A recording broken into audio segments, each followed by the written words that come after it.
বিটিআৰবাসীৰ দুখ দূৰ কৰিবলৈ বিজেপি আহিছে।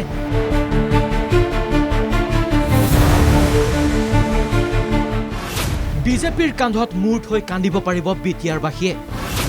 বৰভূমিত শাসন নহয়, সাৰথি হ'বলৈ আহিছে বিজেপি।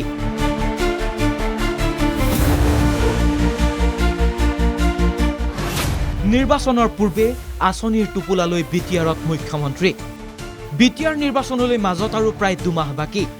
এনে সময়ছোৱাত বৰভূমিত বাজিছে নিৰ্বাচনী ৰণদংকা।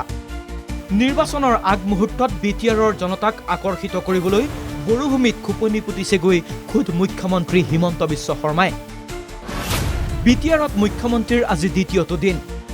ওদালগুৰিত প্ৰথম দিনৰ কাৰ্যসূচী সামৰি মুখ্যমন্ত্ৰী শুকুৰবাৰে উপস্থিত হয় তামুলপুৰত। উপস্থিত হৈ মুখ্যমন্ত্ৰীয়ে ক'লে, দুখ লাগিলেই বিজেপিৰ কান্ধত মূৰ থৈ কান্দিব পাৰিব জনতাই। আপোনাৰ মনত দুখ হৈছে, আপুনি আহি কান্দিব পাৰে। বিজেপিৰ কামটো হৈছে কাণখন পাতি দিয়া, যে কোনোবাৰ যদি বিটিআৰত কষ্ট হৈছে বিজেপিৰ কান্ধত কাণটো থৈ অন্ততঃ কান্দক, তেতিয়া আমি সমাধানটো। লগতে ক'লে, নালাগে শাসনৰ বাঘজৰী, সাৰথি হ'বলৈহে বিটিআৰলৈ আহিছোঁ। বিজেপি ইয়াত শাসনৰ বাঘজৰী ল'ব অহা নাই, বিজেপি বিটিআৰবাসীৰ সাৰথি হৈ আহিব খুজিছে, যে আমি যাতে সকলোৰে লগত কথা পাতিব পাৰোঁ, ভাৱৰ আদান প্ৰদান কৰিব পাৰোঁ। কিন্তু মুখ্যমন্ত্ৰীয়ে কথা যিয়েই নকওক কিয়, উদ্দেশ্য কিন্তু নিশ্চিতভাৱে আগন্তুক বিটিআৰ নিৰ্বাচনেই। সেয়েহে হাতত আঁচনিৰ টোপোলালৈ তামুলপুৰত ক'লে, অৰুণোদয় আঁচনিৰ হিতাধিকাৰী তামুলপুৰ জিলাত আৰু 60,000লৈ বৃদ্ধি কৰা হ'ব।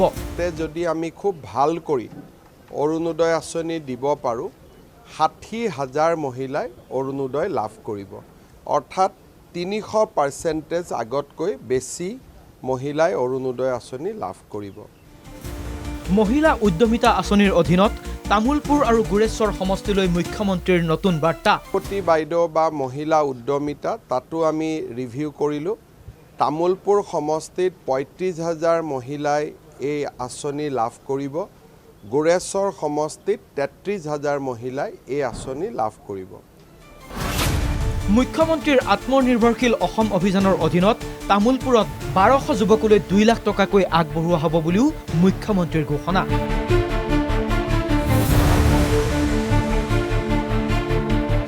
এইবাৰ আমি তামুলপুৰত আৰু 1200 আমাৰ যুৱকক আমি মুখ্যমন্ত্ৰীৰ আত্মনিৰ্ভৰ অসম অভিযান আঁচনিৰ অধীনত আমি তেওঁলোকক 2 লাখকৈ টকা দিয়াৰ ব্যৱস্থা কৰিম। আৰু পুৰণা 391 কিস্তি 1 লাখ টকাও তেওঁলোকে লাভ কৰিব। তামুলপুৰত আছে 2খনকৈ চাহ বাগিচা। এটিকলি দুটিপাত আঁচনিৰ অধীনত বাগিচাখনৰ 2500 শ্ৰমিকক প্ৰদান কৰিব 5,000 টকাকৈ। এটিকলি দুটিপাত, ইয়াতে আমাৰ 2খন চাহ বাগিচা আছে। 2খন চাহ বাগিচাৰ মিলি প্ৰায় 1500 শ্ৰমিকে 2500 শ্ৰমিকে প্ৰায় 5,000 টকা কৰি লাভ কৰিব এটিকলি দুটিপাত আঁচনি। তামুলপুৰ আৰু গুৰেশ্বৰত 8,000 নতুন ৰেচন কাৰ্ড দিব বুলিও মুখ্যমন্ত্ৰীয়ে কৰিলে বিশেষ ঘোষণা। ইয়াতে বহুত দুখীয়া পৰিয়ালৰ ৰেচন কাৰ্ড নাছিলে। গুৰেশ্বৰ আৰু তামুলপুৰ সমষ্টিত আমি প্ৰায় 8,000 নতুন জনসংখ্যা আমি ৰেচন কাৰ্ড আমি তেওঁলোকক দিবৰ কাৰণে প্ৰস্তুতি লৈছোঁ। মুখ্যমন্ত্ৰীয়ে যদিও এয়া নিৰ্বাচনী চমক বুলি ক'ব খোজা নাই, তথাপিও কিন্তু বিজেপিৰ লক্ষ্য বিটিআৰ নিৰ্বাচনেই। এনে সময়ছোৱাত মিত্ৰতাত নিৰ্বাচন নেখেলিলেও মুখ্যমন্ত্ৰীৰ আগমনত সন্তুষ্টিৰ হাঁহি প্ৰমোদ বড়োৰ মুখত। যেতিয়াই মুখ্যমন্ত্ৰী আহে তেতিয়াই কিবা নহয় কিবা ৰাইজে ভাল খবৰ এটা ৰখি থাকে। মুখ্যমন্ত্ৰী ডাঙৰীয়াই যিমানে আহিব তেখেতৰ কষ্ট হয়, কিন্তু ডিষ্ট্ৰিক্টে যিমান ঘূৰে ইমানে ৰাইজৰ লাভ। উল্লেখযোগ্য যে শনিবাৰে বাক্সাতো চৰকাৰী কাৰ্যসূচীৰ লগতে দলীয় সভাতো অংশগ্ৰহণ কৰিব মুখ্যমন্ত্ৰীয়ে। নলবাৰীৰ পৰা ত্ৰিদীপ কলিতা আৰু গুৰেশ্বৰৰ পৰা নীলকমল শৰণীয়াৰ ৰিপৰ্ট NKTV।